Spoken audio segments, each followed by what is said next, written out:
Welcome students. आज हम आपके सामने लेकर आए हैं गुलाम वंश का एक चैप्टर बलबन। बलबन का नाम आपने इतिहास में सुना होगा। बलबन चालीसा संगठन का एक सदस्य था। चालीसा का गठन इल्तुतमिश जिस समय शासक थे उनके द्वारा किया गया था। चालीसा तुर्की अमीरों का एक संगठन था जो निर्णय लेते थे, राजनीतिक निर्णय, प्रशासनिक निर्णय, और उसी के अनुसार उनके सल्तनत में काम होते थे। तो बलबन उसी चालीसा का एक सदस्य था। वो गद्दी हथियाना चाहता था, इसलिए उसने षड्यंत्र रचा और षड्यंत्र रच के उस समय गद्दी पर मसूद शाह का शासन था। उस समय गद्दी पर मसूद शाह बैठा हुआ था। बलबन ने षड्यंत्र रचा और मसूद शाह को बंदी बनवाकर जेल में डलवा दिया। इसके बाद बलबन ने गद्दी पर इल्तुतमिश के तीसरे बेटे, जिसका नाम था नसीरुद्दीन महमूद, इसको गद्दी पर बैठा दिया। नसीरुद्दीन महमूद कठपुतली बनकर काम करता रहा। ये अयोग्य शासक था। जैसा चालीसा संगठन कहता था नसीरु महमूद वैसा ही करता था। जैसा बलबन कहता था नसीरुद्दीन महमूद ऐसा ही करता था। इसलिए वो चालीसा संगठन की कठपुतली बनकर दिल्ली सल्तनत पर राज करता रहा। लेकिन गद्दी को बलबन हथियाना चाहता था, इसलिए वो इस तलाश में भी लगा रहा कि कैसे मैं गद्दी को हथिया लूँ। वो अपने षड्यंत्र रचता रहा। नसीरुद्दीन महमूद, इसने बलबन को एक उपाधि दी थी। किस नाम से? उलूग खां की उपाधि बलबन को दी थी नसीरुद्दीन महमूद ने। नसीरुद्दीन महमूद को अपने जीवन का निर्वाह करने के लिए पैसा भी नहीं दिया जाता था। जितनी भी धन दौलत थी, खजाना था, वो कहाँ खर्च होना है, किसको दिया जाना है, इसका निर्णय चालीसा संगठन और बलबन करते थे। इसलिए अपने जीवन का निर्वाह करने के लिए सुल्तान नसीरुद्दीन महमूद टोपी सीलकर और उन्हें बेचकर उससे जो कमाई होती थी उससे अपने जीवन का निर्वाह करता था। ये एक ऐसा सुल्तान रहा है जिसने सुल्तान रहते हुए टोपी सीलने का कार्य किया।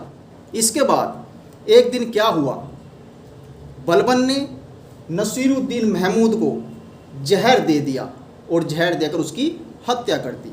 ये बात थी 1246 की। उसकी हत्या करने के बाद बलबन खुद गद्दी पर बैठ गया दिल्ली सल्तनत की। वो जब गद्दी पर बैठा तो उसने अपना नाम गयासुद्दीन बलबन रखा। गयासुद्दीन बलबन के नाम से वह गद्दी पर बैठा। गद्दी पर बैठते ही बलबन ने सबसे पहले दो काम किए।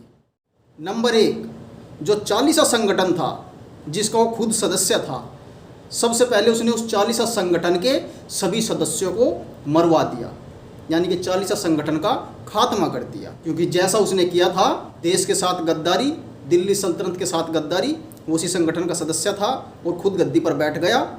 कहीं कोई और सदस्य ऐसा ना करे, इसमें सबसे पहले उसने चालीसा संगठन के सभी सदस्यों को मरवा दिया, चालीसा को ख़त्म कर दिया। दूसरा काम उसने क्या किया, जो इल्तुतमिश के परिवार के सदस्य बचे हुए थे उनको भी सभी को मरवा दिया। इल्तुतमिश के परिवार के भी सभी सदस्य मर गए। अब बलबन गद्दी पर बैठ गया और अपने अनुसार काम करने लगा।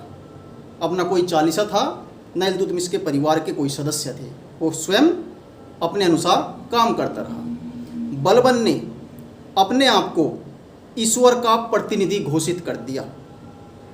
बलबन ने स्वयं को ईश्वर का प्रतिनिधि घोषित कर दिया और उसने दो प्रथाएं लागू की। नंबर एक, सिजदा। नंबर दो, पाबोस।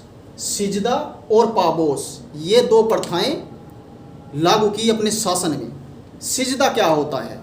सिजदा होता है घुटनों के बल बैठकर सुल्तान के सामने सर झुकाना, ये होता है सिजदा। और पाबोस ये होता है पेट के बल लेटकर सुल्तान के पैरों को चूमना, ये 2 प्रथाएं बलबन ने लागू की। इसके बाद बलबन ने दिल्ली में लाल महल बनवाया। दिल्ली में लाल महल बनवाया। कुछ बच्चे इसमें भूल कर जाते हैं। अगर कंपटीशन के एग्ज़ाम में आया हुआ है कि लाल महल किसने बनवाया था, तो कुछ बच्चे शाहजहां लिख देते हैं।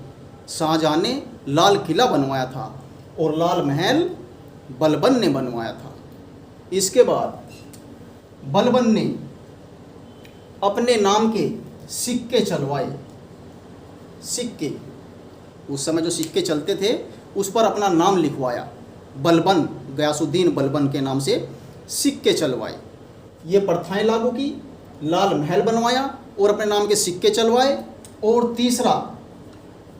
तीसरा काम उसने एक और किया। जो फारसी रीति रिवाज होते हैं, उनके रीति रिवाजों का एक उत्सव होता है जिसको बोलते हैं